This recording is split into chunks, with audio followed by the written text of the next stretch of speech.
Pemain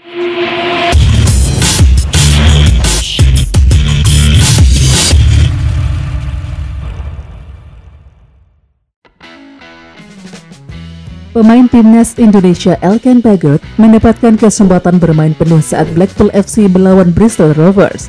Duel tersebut terlaksana di Stadion Bromford Road, Blackpool, Inggris pada Sabtu 3 Mei. Ini merupakan laga pekan ke-46 atau pekan terakhir Liga 1 Inggris 24-25. Sebagai informasi, Liga 1 Inggris merupakan kompetisi kasta ketiga sepak bola Inggris. Terkait hasil, Blackpool berhasil mengalahkan Bristol Rovers dengan skor 4-1. 4 gol tim tuan rumah dicetak oleh Tom Bloxham pada menit ke-40, Albi Morgan pada menit ke-55, dan Neil Ennis pada menit ke-76 serta Ryan Finningan. Di sisi lain, gol sematawayang Bristol Rovers dicatatkan oleh nama Gatlin O'Donkor pada menit ke-18. Dengan hasil ini membuat Blackpool FC finish di peringkat ke-9 dari 24. Blackpool mencatatkan 67 poin dari 46 laga. Poin tersebut diperoleh dari 17 kemenangan, 16 seri, dan juga 13 kekalahan.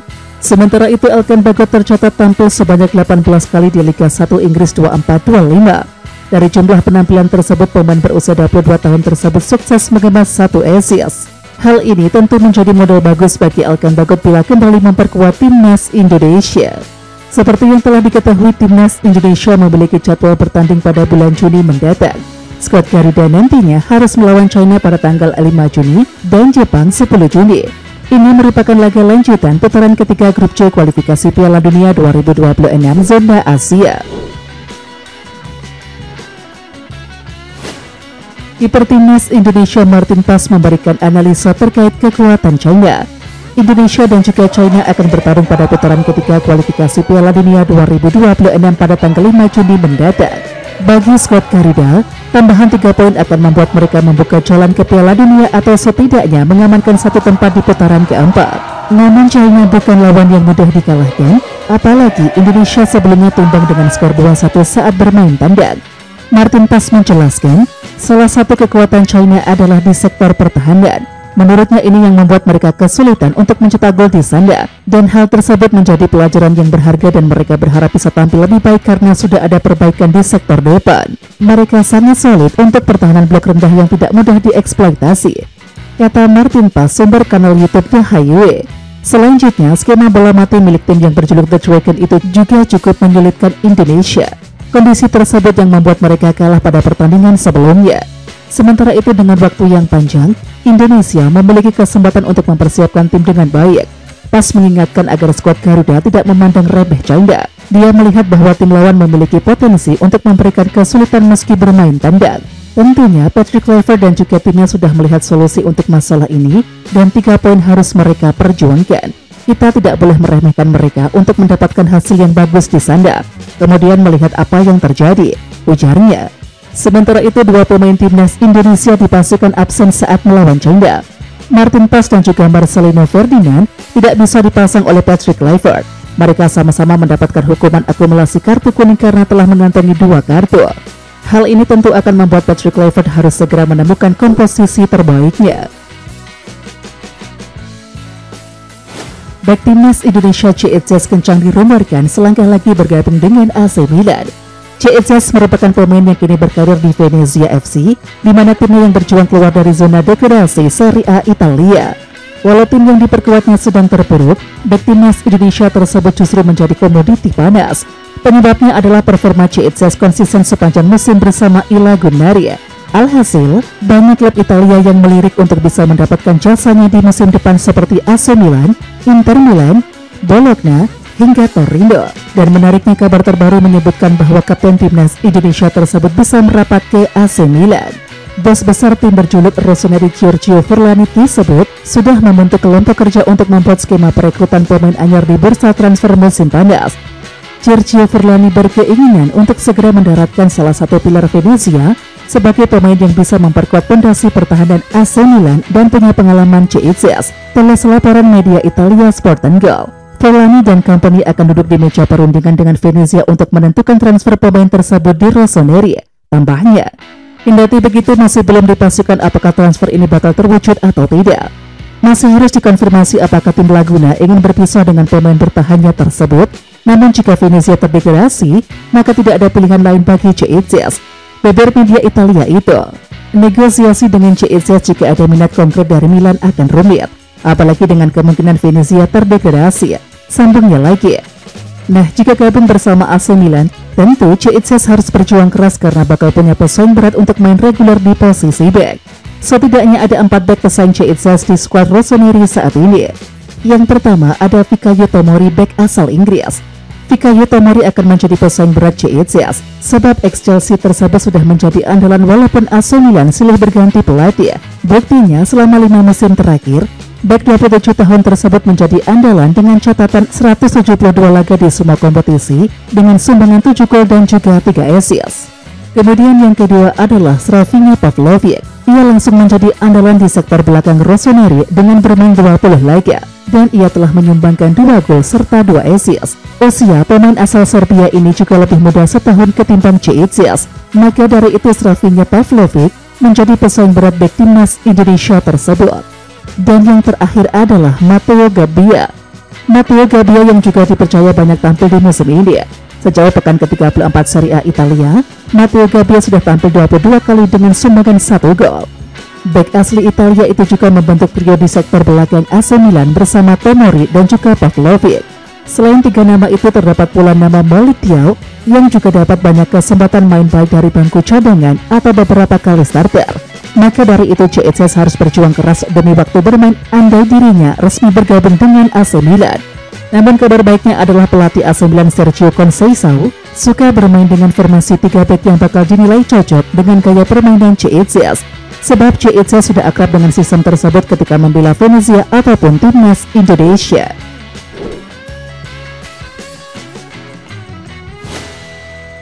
Statistik Marcelino Ferdinand dalam pertandingan debutnya di divisi Championship Inggris 24-25 melawan Swansea.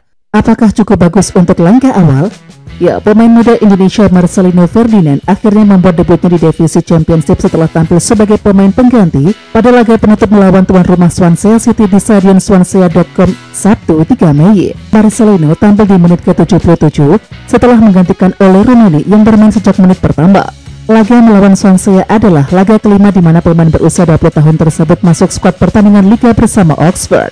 Sebelumnya, ia berada di bangku cadangan 4 kali beruntun pada laga melawan Hull City, Watford, Middlesbrough, dan juga Sheffield United, yakni pada November yang lalu. Dan ini merupakan penampilan kedua Marcelino Ferdinand bersama Oxford United setelah laga babak ketiga Piala FA saat dikalahkan oleh Exeter City 1-3 pada Januari yang lalu.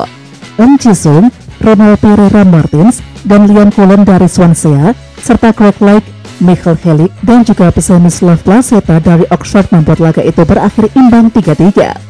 Hasil laga ini mengakhiri posisi Oxford di posisi 17 dari 24 tim dengan 53 poin dari 13 kemenangan dan juga 14 hasil seri. Oxford United tetap bermain di Liga Championship musim depan setelah unggul 4 poin dari Luton Town di posisi teratas zona degradasi. Kami mengawali pertandingan dengan cukup baik. Saat pertandingan dimulai, saya telah mengatakan kepada para pemain bahwa kami harus bermain dengan baik, kata pelatih Oxford United Gary Rowett dalam laman resmi klub itu pada Sabtu. Kami tidak pernah menyerah dan saya sangat senang melihatnya, tambahnya. Pada pertandingan tersebut Marcelino Ferdinand kembali menunjukkan performa yang menjanjikan meskipun hanya bermain selama 13 menit. Dalam waktu yang singkat itu ia mampu memberikan kontribusi positif yang mencuri perhatian.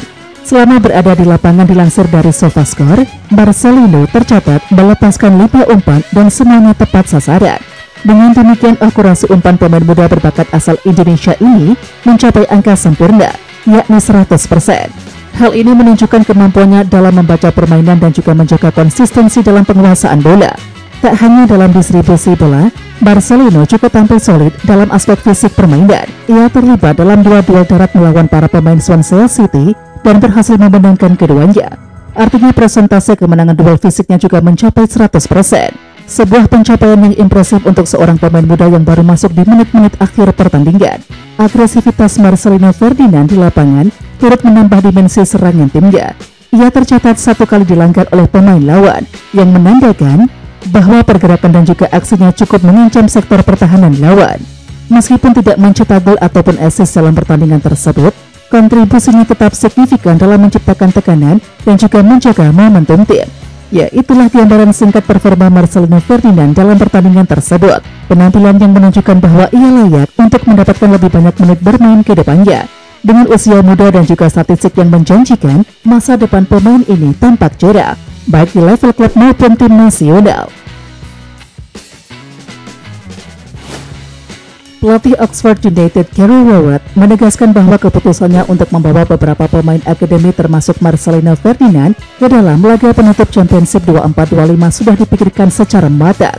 Dalam laga terakhir musim 24-25 melawan Swansea City di Stadion Swansea, yakni pada Sabtu 3 Mei 2025, Marcelino Ferdinand masuk sebagai pemain pengganti pada menit ke-77 menggantikan kompatriotnya Ole Rummenigge. Meskipun hanya tampil sekitar 13 menit, gelandang muda asal Indonesia tersebut menunjukkan performa yang efisien dan juga solid. Menurut data dari SofaScore, Marcelino mencatatkan 7 sentuhan dan juga 5 umpan sukses dengan akurasi 100%. 2 kemenangan duel darat, serta 1 kali tackle sukses. Statistik tersebut menjadi bukti bahwa kehadirannya di lapangan bukan sekedar formalitas. Menanggapi isu bahwa debut pemain muda seperti Marcelino hanyalah strategi untuk mendongkrak citra klub, Gary Rowett secara tegas membantahnya. Pelatih yang berusia 51 tahun tersebut juga mengatakan bahwa setiap keputusan yang diambilnya termasuk memberikan kesempatan bagi pemain akademi telah melalui pertimbangan yang matang. Akan mudah bagi saya untuk hanya memasukkan 3 atau 4 pemain muda ke bangku cadangan dan memainkannya hanya demi terlihat seolah-olah saya peduli pada pengembangan pemain, ujar Gary Rowett, sumber Oxford News Minggu 4 Mei. Namun kami melakukannya karena memang ada alasan. Mereka pantas mendapatkan kesempatan itu, atau setidaknya hampir pantas. Ya, memang Gary Rowett tidak menyebutkan Marcelino secara langsung. Namun ia menyiratkan bahwa ada rencana jangka panjang untuk beberapa pemain muda yang telah berlatih secara konsisten dengan tim utama. Menurutnya kehadiran mereka bukan hanya untuk satu laga saja, melainkan bagian dari program pengembangan yang berkelanjutan. Saya pikir kesempatan itu seharusnya terjadi ketika waktu yang tepat untuk berlatih bersama kami dan ketika waktu yang tepat untuk tetap bersama kami. Saya memiliki pengalaman yang baik dalam melakukan itu. Kami akan mencoba dan membuat keputusan yang baik. Itu hal yang benar untuk melakukan atau bukan waktu yang tepat. Ada proses dan waktu yang tepat untuk memberi mereka pengalaman berlatih serta bermain di level kompetitif. Ini bukan soal tampil satu kali saja, tapi tentang membentuk masa depan klub. Jelas ya? Ya, Marcelino Ferdinand yang direkrut oleh Oxford United pada musim panas 2024 memang belum banyak mendapatkan kesempatan tampil di skuad utama. Sebagian besar musim ini ia habiskan bersama tim U21 Oxford United untuk beradaptasi dengan atmosfer sepak bola Inggris yang lebih cepat dan fisik. Sebelum debut di Championship, Marcelino Ferdinand sempat mencicipi atmosfer pertandingan tim utama ketika tampil di ajang Piala FA melawan Exeter City, yakni pada Januari 2025.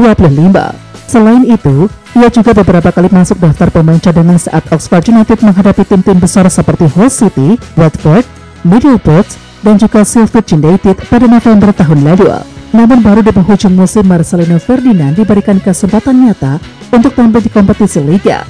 Keputusan Gary Rowett untuk memainkan Marcelino Ferdinand, yakni di laga penting melawan Swansea City, diyakini sebagai langkah berani. Sekaligus sinyal bahwa ia melihat potensi besar dari gelandang berusia 20 tahun tersebut. Belum lama ini Sintayong membuat pernyataan yang mengindikasikan dirinya akan kembali. Apakah dirinya akan mengikuti pemusatan latihan atau TC Timnas Indonesia di Pulau Dewata? Ya, pernyataan tersebut disampaikan oleh Sintayong dalam sebuah video singkat, di mana dirinya tak sabar menunggu waktu untuk bertemu di Bali. Ya, hanya saja pelatih asal Korea Selatan tersebut akan kembali bukan untuk bertemu skuad Timnas Indonesia, melainkan guna bertemu anak-anak yang masuk ke akademinya. Ya, diketahui Sintayong Akademi baru membuka cabang di Pulau Dewata. Pembukaan cabang baru di Bali ini pun kemudian mendapatkan ucapan selamat dari pelatih yang akrab disapa ST, yaitu, "Halo, saya Sintayong. Saya mengucapkan selamat atas pembukaan Sintayong Akademi di Bali, bukan mantan pelatih Timnas Indonesia itu. Saya harap akademi ini dapat memberikan kontribusi besar bagi perkembangan sepak bola usia muda di Bali. Saya menantikan waktu untuk bertemu di Bali. Semangat!" Lanjutnya, sebelum membuka cabang di Bali, Sintayong Akademi sendiri sudah dibuka di Jakarta. Akademi ini didirikan oleh Sintayong semata-mata untuk membantu perkembangan sepak bola di usia muda. Kabar pembukaan Sintayong Akademi di Bali ini bertepatan dengan kabar bahwa Timnas Indonesia akan melakukan pemusatan latihan atau TC di Pulau Dewata. Tak ayal, ada kemungkinan Sintayong akan berada di Bali bersamaan dengan skuad timnas Indonesia yang menjalani pemusatan latihan. Terlepas dari kemungkinan pertemuan tersebut, muncul wacana jika timnas Indonesia akan menggelar TC di Bali pada Mei ini. TC ini akan dilakukan setelah para pemain yang berkiprah di luar negeri merampungkan musim 24-25 bersama klub-klubnya. Tak hanya para pemain luar negeri, TC ini juga digelar untuk para penggawa timnas Indonesia yang bermain di kompetisi Liga 1. Adapun tujuan dari TC di Bali ini utamanya untuk membangun chemistry di antara para pemain dan juga staf kepelatihan baru timnas Indonesia. Selain itu, TC di Pulau Dewata ini dimaksudkan agar staf kepelatihan Patrick Kluivert bisa mengendalikan taktik lebih dalam ke penggawa tim Garuda. Tak cukup sampai di situ, TC ini juga bertujuan untuk mematangkan persiapan jelang melakoni dua laga terakhir di grup C putaran ketiga kualifikasi Piala Dunia 2026 zona Asia. Penyerang Persib Bandung Ciro Alves mengirimkan surat terbuka untuk PSSI. Dalam surat tersebut ia meluapkan kekecewaannya usai di kartu merah saat Persib Bandung melawan Malut United. Persib Bandung takluk 0-1 di Stadion Gelora Kiraha Ternate markas Malut United pada pekan ke-31 Liga 1 24-25 Jumat 2 Mei 2025 malam. Gol Malut United dicetak oleh Wahyu Prasetyo pada menit ke-65 dan kekalahan tersebut menunda pesta juara Persib Bandung. Bukan hanya itu, kekalahan itu juga diperburuk dengan kartu merah yang diterima oleh Ciro Alves pada menit ke-72.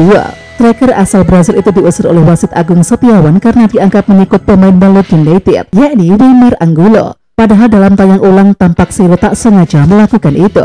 Saking kecewanya, Ciro Alves sempat protes ke wasit.